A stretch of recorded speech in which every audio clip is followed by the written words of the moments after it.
बड़े भाई के त्याग की कहानी। मेरा नाम अक्षत है। मैं पेशे से एक वकील हूँ। एक दिन मैं अपने ऑफिस में हमेशा की तरह बैठा था। एक पार्टी आई, हाथ में पेपर बैग, झुर्रीदार चेहरा, बड़ी हुई दाढ़ी, गंदे कपड़े, और बोले हम पूरी जमीन पर स्टे लगाना चाहते हैं। अन्य कौन से कागजात की आवश्यकता है और इसका कितना खर्चा होगा। मैंने उन्हें बैठने को कहा। वह कुर्सी पर बैठ गए और उनके सारे दस्तावेज चेक किए। उनसे जानकारी लेने के बाद आधा घंटा लग गया और मैंने उन्हें बताया, आइए आपके मामले पर विचार करते हैं। आप ऐसा करें और 4 दिन बाद वापस आएं। 4 दिन बाद पार्टी फिर उसी अवतार में आई। भाई के प्रति गुस्सा अभी भी कम नहीं हुआ। मैंने उन्हें बैठने को कहा और वह बैठ गए। फिर मैंने बात शुरू की। मैंने फिर आपके दस्तावेज देखे। आप दोनों भाई और एक बहन, आपके माता पिता आपके बचपन में ही चले गए थे। आपकी शिक्षा 9वीं पास, छोटा भाई MA BEd। आपने अपने भाई की शिक्षा के लिए स्कूल छोड़ दिया। खेती में लंगोटी पर मेहनत की। नितिन जीजाजी के कुएं पर पत्थर फोड़े। गणेश बाबू के गन्ने के खेत में मेहनत की, लेकिन भाई की शिक्षा के लिए पैसों की कमी नहीं आने दी। एक बार बहन के खेत में गाय भैंस की चरा रही थी। आपका भाई स्कूल में से आ गया था। कैसे वह भैंस के पीछे गया और उसे भैंस के सींग लग गए। संपूर्ण शरीर खून से लथपथ हो गया था। आप उसे कंधे पर उठाकर नजदीक के गांव में ले गए। वास्तव में उस समय आपकी उम्र भी कुछ ज़्यादा नहीं थी। आपके भाई ने BA में एडमिशन लिया।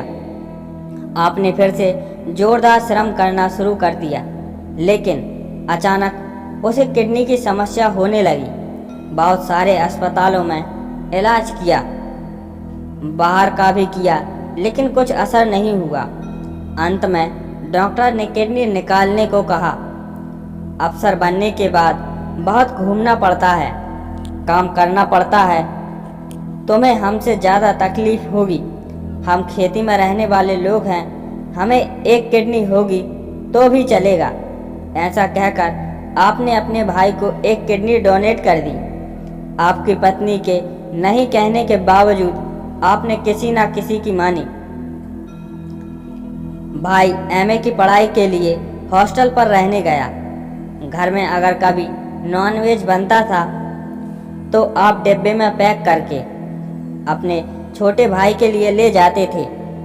कोई त्योहार आया तो पूरियों का डिब्बा घर से लेकर आप हॉस्टल का अंतर 25 किलोमीटर पर उसे देने के लिए साइकिल से जाते थे। उसके बाद जब छोटे भाई को नौकरी लगी तो आपने गांव में मिठाई बंटवाई। 3 साल पहले उसकी शादी हुई थी। भाई को नौकरी मिल गई, भाई की शादी हो गई। अब तुम पत्नी बच्चों के साथ सुखी रहोगे, लेकिन हुआ उल्टा। शादी के बाद से भाई घर नहीं आता था। बुलाते तो कहता है मैंने अपनी पत्नी को वचन दिया है। घर पर पैसे देता नहीं। पूछने पर कहता है कि कर्ज है। पिछले साल नागपुर में फ्लैट लिया। पूछो तो बोलता है कि कर्जा लेकर लिया है। सब कुछ कहने के बाद मैं थोड़ी देर रुका और फिर कहा, अब आपका कहना है कि उसने आपकी कमाई का लिया हुआ उस पर स्टे लगाना है। उसने जल्दी से कहा, हाँ बराबर। तभी मैंने कहा स्टे लागू किया जा सकता है। भाई द्वारा खरीदी गई आय का हिस्सा भी आपको मिलेगा, पर आपके द्वारा दान की गई किडनी वापस नहीं की जाएगी। आपने उसके लिए जो जीवन बिताया वह आपको कभी वापस नहीं मिलेगा। और मुझे लगता है कि इन बातों से आगे उसने जो फ्लैट खरीदा है उसका मूल्य शून्य है। वकील की यह सब बातें सुनकर उसका मन बदल गया। तभी वकील ने उसे कहा, आप उसकी तरह मत बनो। वह भिखारी निकला और आप दिलदार थे और दिलदार ही रहिए।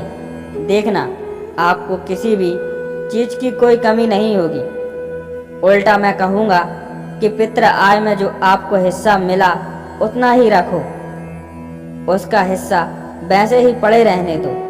कोर्ट कचहरी करने के बजाय अपने बच्चों को शिक्षित करो। यह सब बातें सुनकर उस वृद्ध पार्टी ने 10 मिनट तक सोचा, सारे कागज बैग में रख लिए। अपनी आंखें पहुँचते हुए वह बोला, चलता हूँ साहब। इस बात को 5 साल हो गए।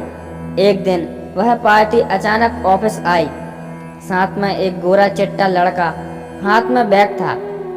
मैंने कहा उन्हें बैठने को, तभी वह बोला, मैं बैठने के लिए नहीं आया हूँ साहब, मिठाई देने के लिए आया हूँ। यह मेरा बेटा न्यूजीलैंड में रहता है, कल ही आया है।